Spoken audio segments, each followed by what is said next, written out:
Assalamualaikum warahmatullahi wabarakatuh. Selamat datang kembali di Si Nyoadi Channel, dan tentunya masih bersama saya Bang Adi.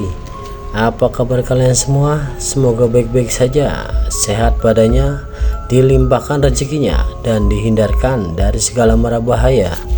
Amin ya robbal alamin. Di kesempatan kali ini saya akan menceritakan sebuah cerita horor dengan judul Dendam Mayat Hidup. Oke, sebelum lanjut ke ceritanya, yang belum subscribe silahkan bisa subscribe dulu dan aktifkan lonceng notifikasinya agar kalian tidak ketinggalan cerita dari channel Si Nyoadi yang akan selalu membuat bulu kuduk merinding, dan juga tidak ketinggalan share and like. Oke, terima kasih. Kita langsung ke ceritanya.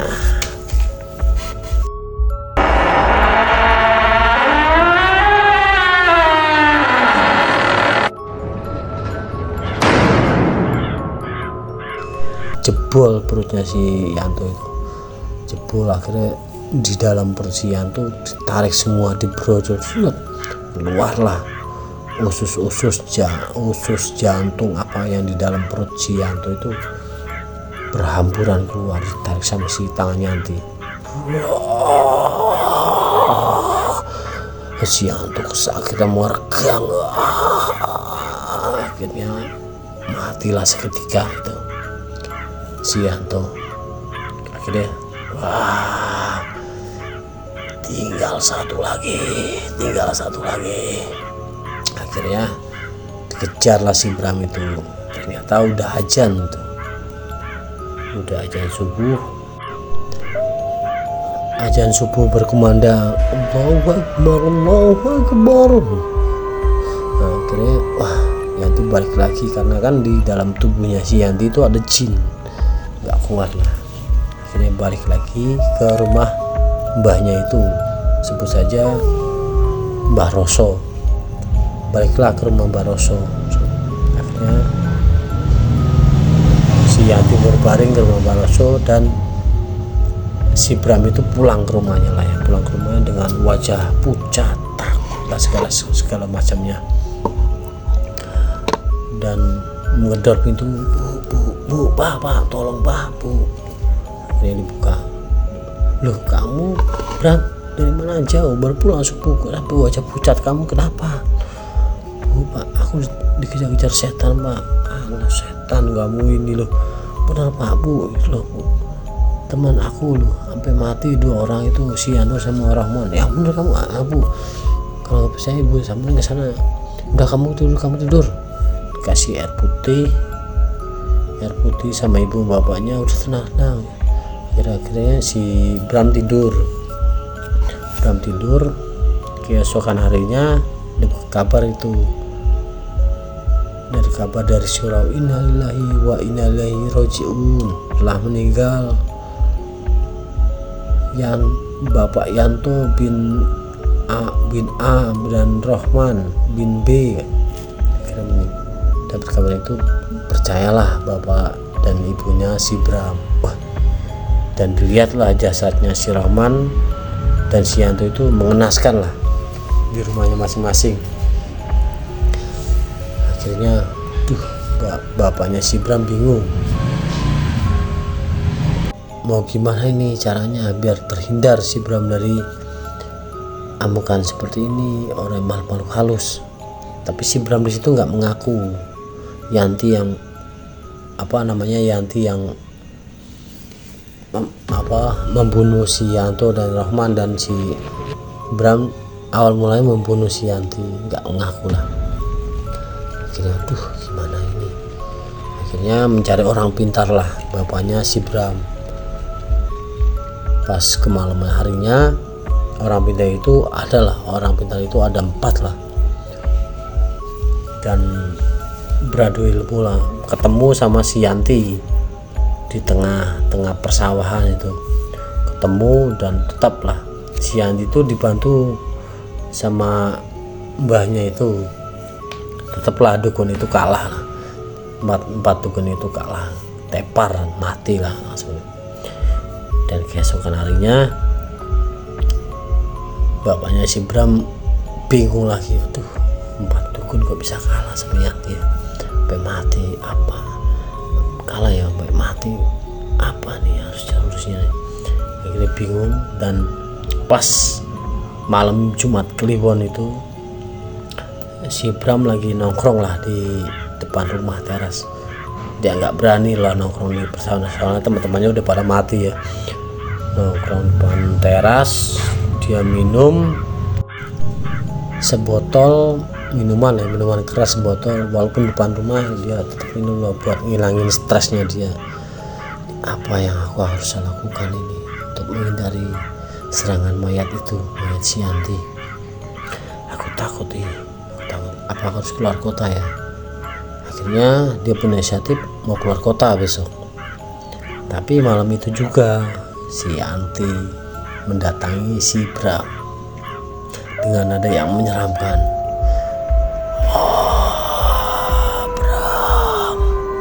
Bram, ini aku, Bram. Dengarlah si Bram, suara siapa itu? Serem banget. Aduh, jangan-jangan aku didatengin sama si Yanti ini. Wah, akhirnya si Bram mau masuk, ditariklah dari sela-sela pinggir pintu. Wah, ditarik ke samping rumah. Akhirnya si Bram berteriak-teriak, akhirnya tetaplah dihabisin sama Yanti, dicar-car, sampai isi perutnya si Bram tuh dijebol sama tangan si Yanti dengan kukunya. Dikoyak semuanya, habis lah. Lebih parah dari teman-temannya lah, lebih parah dari si Yanto, si Rohman. Si Bram lebih parah lah, meninggal. Habis di seketika itu juga si Bram mati. Akhirnya si Bram mati, si Yanti agak sedikit mundur dari mayatnya si Bram, dan keluarlah ibu bapaknya si Bram. "Woi, kamu ngapain kamu? Kamu apakan anak saya?" "Hai ibu, kamu tahu saya ini siapa? Kamu siapa?" "Aku adalah Yanti, Bu, Pak. Aku adalah korban dari pembunuhan anak kamu dan teman-temannya.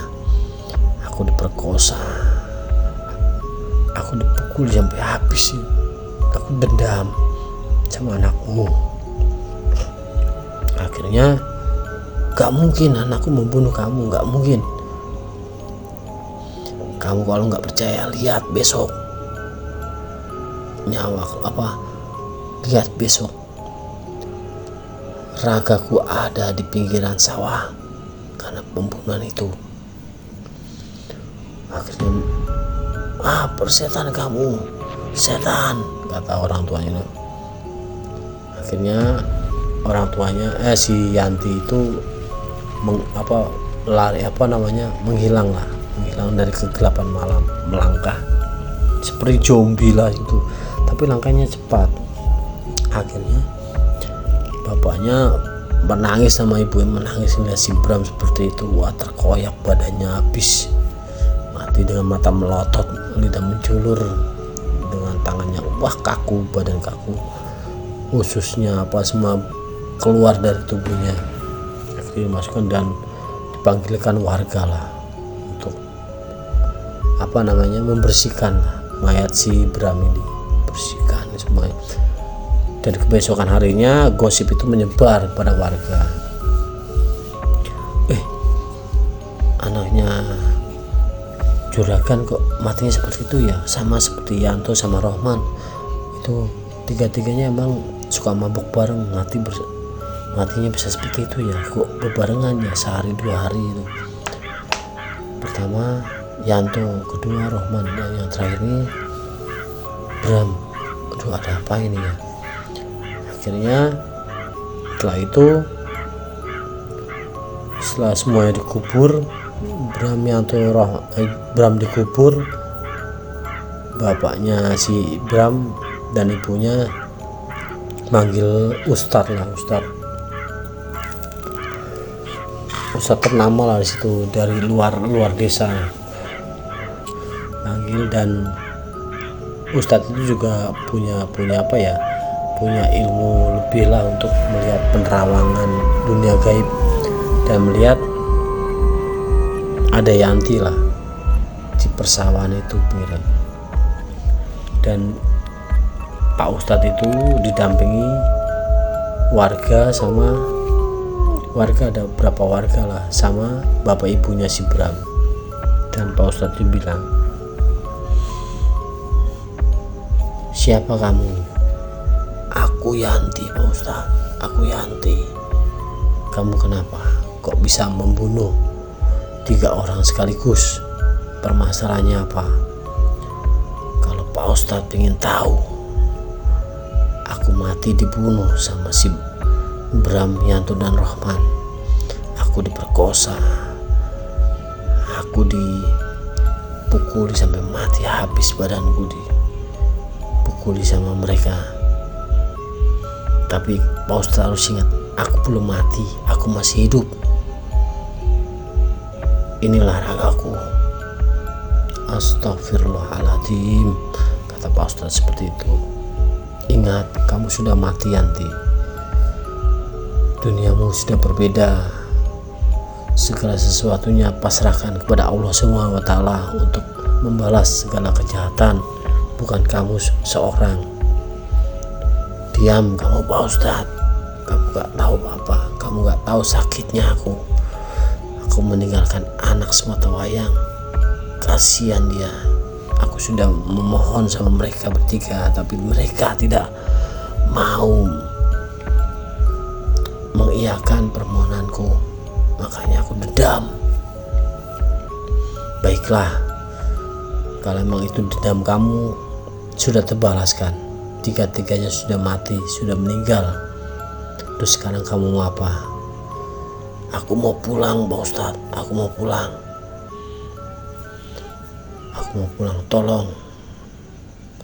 Tolong Pak Ustadz, titip anakku di pesantren Pak Ustadz.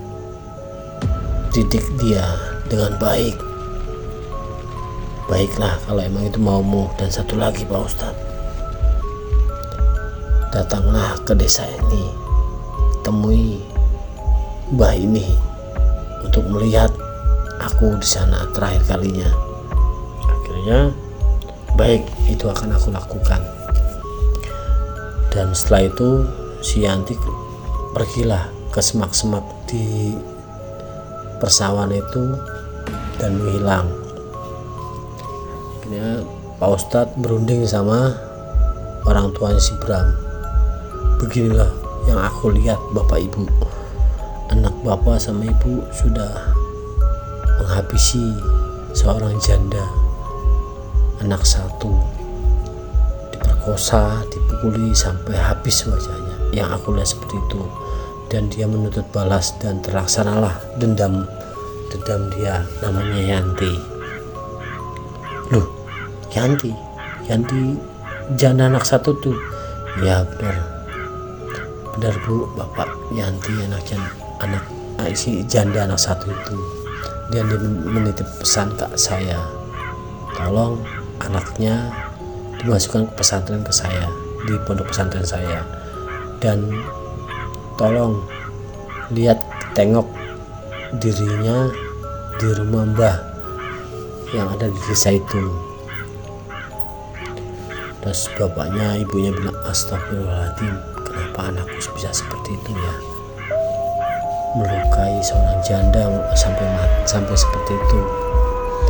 Bu, Pak, mohon maaf, saya lihat si Yanti itu udah meninggal. Nah, jasadnya itu dimasukkan oleh arwahnya dia yang nggak sempurna dan jin yang ada di dalam itu. Ini pasti ada yang ada yang menggerakkan seorang Mbah, makanya kita harus ke sana. Oh iya, siap.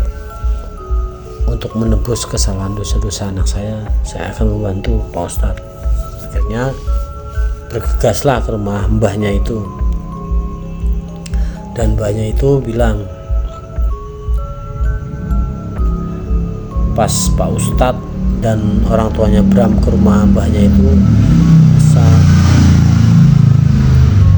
Assalamualaikum Mbah. Oh, kamu Pak Ustadz, masuk. Akhirnya masuklah Pak Ustadz dan orang tuanya si Bram. Kamu gak usah bertanya macam-macam Pak Ustadz. Ini aku jawab, ini si Yanti, jasadnya di sini sudah membusuk. Tapi memang sengaja aku bangunkan dia dengan ruh dan jin yang aku punya. Dia ingin membalas dendam.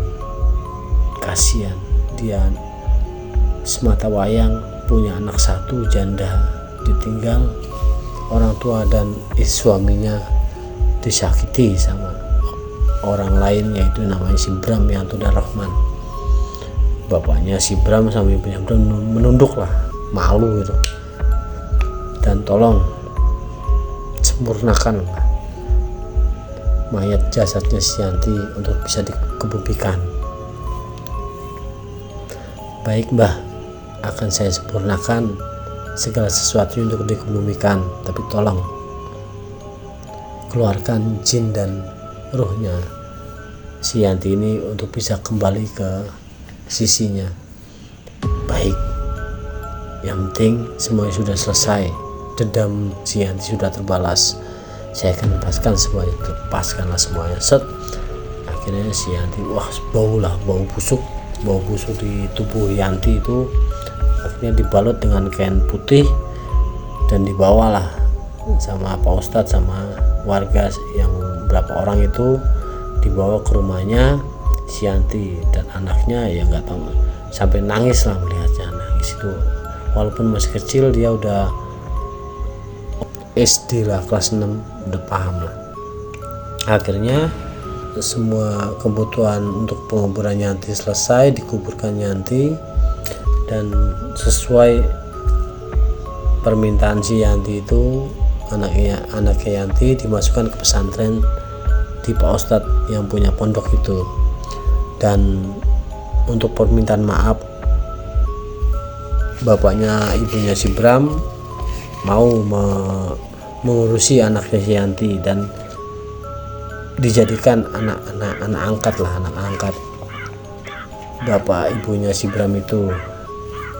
Dan selesailah cerita ini. Semoga kita bisa ambil hikmahnya dari cerita ini, ambil sisi positifnya dan buang sisi negatifnya. Dan dari saya mohon maaf jika ada salah kata dan penyampaian cerita. Akhir kata, wassalamualaikum warahmatullahi wabarakatuh. Sampai jumpa di video selanjutnya. Ciao.